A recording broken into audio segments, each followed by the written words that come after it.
السلام علیکم ورحمۃ اللہ تعالی وبرکاتہ۔ ناظرین کرام، حضور تاج الشریعہ اختر رضا خان اظہری علیہ رحمۃ الرضوان کو تو آپ جانتے ہی ہوں گے۔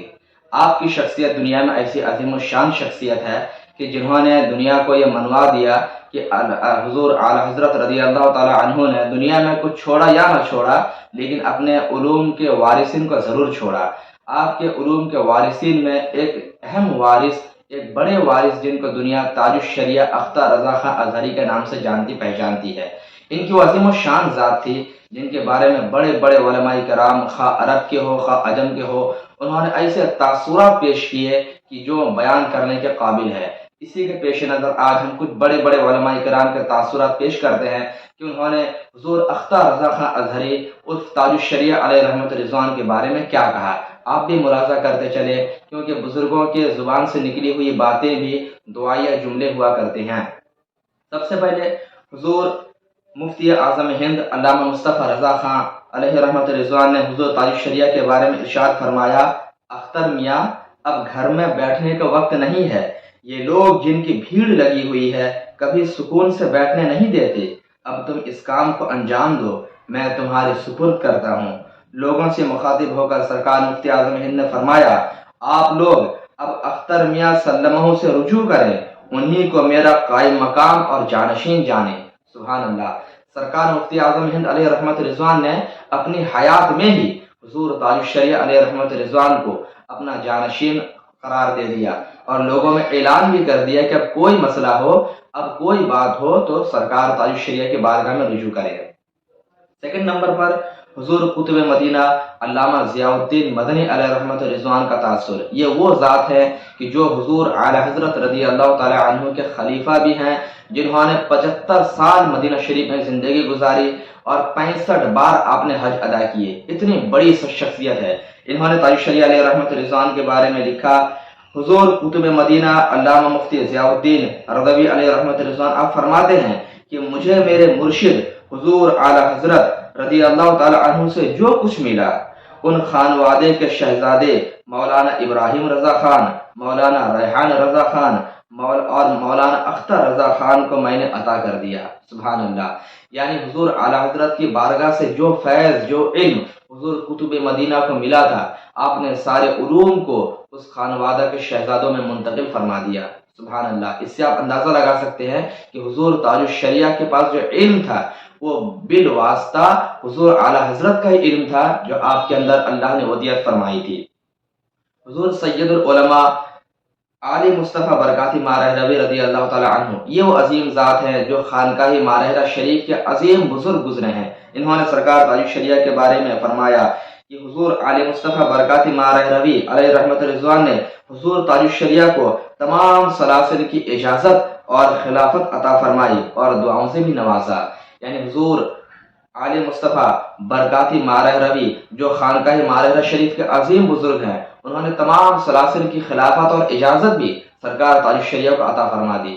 اس سے آپ حضور تاج الشریعہ کے علم کے ساتھ ساتھ آپ کے تقوی کا اندازہ بھی لگا سکتے ہیں، کیونکہ اگر آپ کا تقوی اس نہج کا نہیں ہوتا تو بلا شبہ اتنی بڑی خانقاہ سے آپ کو خلافت اور اجازت حاصل نہیں ہوتی۔ اس کا مطلب یہ ہے کہ آپ کا تقوی اس درجے کا تھا، آپ کے اندر کوئی چیز ان بزرگوں نے دیکھی جس کے بنا پر آپ کو تمام سلاسل کی خلافت اور اجازت سے نوازا گیا ہے۔ اور اب اڑیسہ کے رئیس اڑیسہ حضور سرکار مجاہد ملت علیہ رحمۃ الرضوان سرکار تاج الشریعہ کے بارے میں کیا تاثر رکھتے ہیں۔ دیکھیے، ایک دفعہ ایسا کچھ ہوا کہ ایک صاحب حضور سرکار مجاہد ملت کی بارگاہ میں حاضر ہوئے اور عرض کرنے لگے، حضور میں آپ سے مرید ہونا چاہتا ہوں۔ تو سرکار مجاہد ملت نے ارشاد فرمایا، میاں سرکار اعلی حضرت کے شہزادے حضرت اظہری میاں کی موجودگی میں ایسا کیسے کر سکتا ہوں کہ میں مرید کروں، انہی سے مرید کروائیے۔ تو اتنے بڑے پائے کے متقی پرہیزگار حضور سرکار مجاہد ملت، جنہیں دنیا جانتی ہے کہ ان کا تقوی کا عالم کیا تھا، اس رئیس اڑیسہ سرکار مجاہد ملت نے حضور اظہری میاں کے مقام کو بتایا کہ ان کے رہتے ہوئے میں مرید کیسے کر سکتا ہوں۔ آپ لوگوں کو سرکار تاج الشریعہ کی بارگاہ میں بھیج دیتے تھے۔ اس سے آپ سرکار تاج الشریعہ کے مقام اور منہج کا اندازہ لگا سکتے ہیں۔ اور آگے دیکھیں، شارح بخاری حضور محمد شریف الحق امجدی علیہ رحمۃ الرضوان، سابق صدر شعبہ الجامعۃ الاشرفیہ مبارک پور اعظم گڑھ یو پی، یہ اتنے بڑے پائے کے عالم دین اور مفتی تھے کہ جو اپنے زمانے میں مفتی اعظم ہند سرکار علیہ رحمت رضوان کے ہم زمانے تھے، اور اپنے زمانے میں فقیہ اعظم ہند کا لقب انہیں دیا گیا تھا، جنہوں نے اردو زبان میں بخاری شریف کی پہلی شرح انڈیا کے اندر کی، جسے نزہۃ القاری کا نام دیا گیا، اور اسی سے آپ کا لقب بھی شارح بخاری پڑ گیا۔ اتنے بڑے پائے کے عالم دین اور بزرگ تھے۔ انہوں نے سرکار تاج الشریعہ علیہ رحمت رضوان کے بارے میں لکھا کہ حضرت مفتی اعظم ہند کو اپنی زندگی کے آخری 25 سالوں میں جو مقبولیت اور ہر دل عزیزی حاصل ہوئی، وہ آپ کے وصال کے بعد ازہری میاں کو بڑی تیزی کے ساتھ ابتدائی سالوں میں ہی حاصل ہو گئی، اور بہت جلد لوگوں کے دلوں میں ازہری میاں نے اپنی جگہ بنا لی۔ سبحان اللہ۔ اس میں یہ ارشاد فرما رہے ہیں کہ سرکار مفتی اعظم ہند علیہ الرحمہ جو ہم شبیہ غوث اعظم تھے، ان کو زندگی کے آخری مرحلے میں جو مقبولیت ملی تھی، جو پاپولرٹی ملی تھی، ان کے وصال کے بعد سرکار تاج الشریعہ علیہ رحمت رضوان کو زندگی کے ابتدائی مرحلے میں ہی اللہ نے وہ مقام اور مرتبہ عطا فرما دیا تھا۔ یعنی لوگوں کے دلوں میں اللہ نے ان کی محبت بہت جلدی ڈال دی تھی، اور انہوں نے بہت جلد ہی لوگوں کے دلوں میں اپنا مقام بھی بنا لیا تھا۔ یہ سرکار تاج الشریعہ علیہ رحمت رضوان کی ذات ہے۔ اور آگے دیکھیں، پروفیسر مسعود احمد مظہری جو پاکستان کے بہت بڑے اسکالر مانے جاتے ہیں، اور حضور اعلی حضرت رضی اللہ تعالی عنہ کے سیرت اور آپ کی تحقیق کے بہت بڑے یہ ماہر ہیں۔ انہوں نے حضور سرکار تاج الشریعہ کے بارے میں لکھا ہے کہ امام احمد رضا کے جانشین، اس کے پر پوتے علامہ اختر رضا خاں ازہری بڑے متقی، بڑے عالم باعمل ہیں، بڑے متقی، بڑے عالم باعمل ہیں، اور سن 1983 میں پاکستان تشریف لائے۔ از راہ کرم غریب خانے میں ٹھٹ بھی تشریف لائے، ایک عربی نعت کی فرمائش کی، قلم برداشتہ اسی وقت لکھ دی۔ اس سے اندازہ ہوتا ہے کہ عربی زبان نے امام احمد رضا کے گھرانے میں گھر کر رکھا ہے، یہ اسی گھرانے کا امتیاز خاص ہے۔ سبحان اللہ۔ تو آپ نے یہ بتایا کہ حضور اعلی حضرت رضی اللہ تعالی عنہ کے عربی دانی کا جوہر تھا، وہ اللہ نے حضور تاج الشریعہ کو عطا کر دی۔ پروفیسر مسعود احمد مظہری صاحب نے لکھا ہے کہ ایک عربی نعت کی فرمائش تاج الشریعہ سے کی گئی، تو حضور تاج الشریعہ نے بہت ہی قلیل مدت میں عربک میں وہ کلام لکھ دیا، اور یہ ثابت کر دیا کہ اللہ نے آپ کو عربی زبان و ادب پر بھی کس قدر مہارت عطا فرمائی تھی۔ اب آخر میں چلتے چلتے علامہ بدر القادری ہالینڈ، یہ بہت بڑے پائے کے عالم دین ماضی قریب میں گزرے ہیں، ان کا بھی تاثر آپ سنتے چلیں۔ آپ لکھتے ہیں، ہالینڈ اور بیلجیم کے اندر سلسلہ رضویہ کی اشاعت ہو رہی ہے، کئی خانوادوں کو بریلی شریف بھیج کر داخل سلسلہ کرایا گیا ہے۔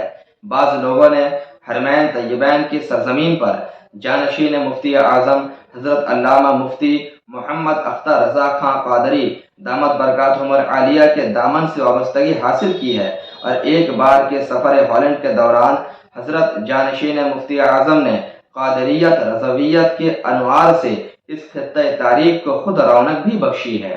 سبحان اللہ۔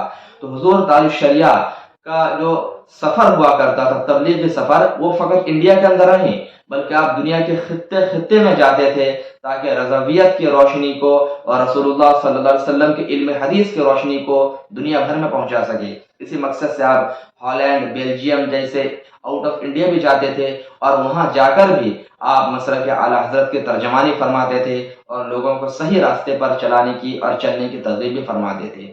تو یہ وارث علوم اعلی حضرت جانشین سرکار مفتی اعظم ہند حضور اختر رضا خاں ازہری علیہ رحمت رضوان کے تعلق سے علماء کرام کے تاثرات تھے، جو بڑے بڑے ہمارے علماء کرام اور اسلاف حضرات ہیں، انہوں نے تاج الشریعہ علیہ رحمت رضوان کے بارے میں یہ ساری باتیں کہیں۔ تو اس سے آپ اندازہ لگا سکتے ہیں کہ اللہ تبارک و تعالیٰ نے حضور سرکار تاج الشریعہ کو کیا مقام اور مرتبہ عطا فرمایا تھا، آپ نے کس قدر زاہدانہ زندگی گزاری تھی کہ اللہ تبارک و تعالیٰ نے بہت قلیل مدت میں عوام الناس کے دلوں میں، خواص کے دلوں میں آپ کی محبت کو ڈال دی، اور آپ کو ایسی مقبولیت حاصل ہوئی، ایسی مقبولیت حاصل ہوئی کہ دنیا میں اس کی نظیر بہت کم نظر آتی ہے۔ آپ کے جنازے کے وقت لوگوں نے اس کا اندازہ کر لیا ہوگا کہ تاج الشریعہ کے ذات والا صفات کیا تھی۔ اللہ تبارک و تعالی حضرت کے فیضان کرم سے ہم تمام عاشقوں کو مالا مال فرمائے۔ السلام علیکم ورحمۃ اللہ تعالی وبرکاتہ۔